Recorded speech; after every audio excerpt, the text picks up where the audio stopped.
কই আছিলেন কি অবস্থা এখানে? আমরা এখন বাড়িতে ছিলাম, মানে ঘরের ভিতরে খাড়ের উপরে খাড়ও পানি উঠে গেছে, তখন আর খাড় না থাকতে পারে গরুর বেড়া দিয়া এতক্ষণ বেড়াতে ছিলাম, বেড়াতে থেকে এরপর একটা নৌকা পাইছে, এতক্ষণ ভিতরে আপনার নৌকায় দিয়ে এখন রাস্তার মধ্যে উঠলাম।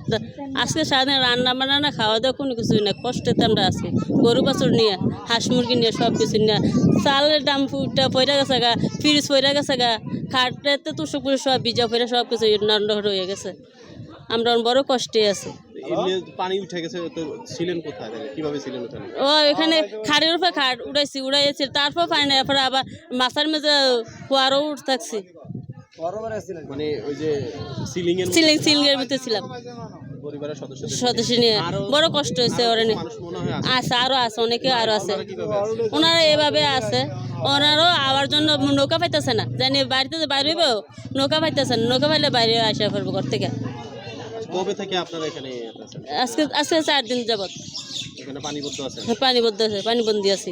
যারা আছেন কি খাচ্ছেন, কিভাবে কি করছেন? কিছুই খাচ্ছি না ধরতে হলে। সারাদিন একবার রান্না করতে ভুয়ারও তো আর গ্যাসের চুলা ফিট করে রান্না বান্না করা যায় না, জায়গা লাগে। এই উপবাসে কষ্ট আছে আর থাকতে না, শরীর উপরে শরীর তোলে ইট বিষয়া অনেক উষা কইরা বাচ্চা কাচ্চা আর থাকতাম পারি না, তারপরে আইয়া লাইছি কি কইরা মহন নিরুপায় হয়ে আইছি। এই গান কি এই ছোট নৌকাতে পারো সম্ভব?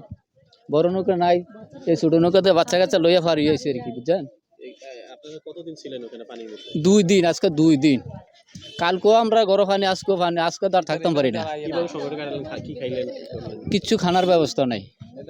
ওই যে তাফাত আছে, যে জামাই বিয়া দিয়েছি তাফাত থেকে ফাটাইছে কিছু নৌকা দিয়া মুড়ি সিরা এটি খাইছি আর কি। যাদের ঘরে বেশি পানি উঠে গেছে তারা কিভাবে থাকতেছে?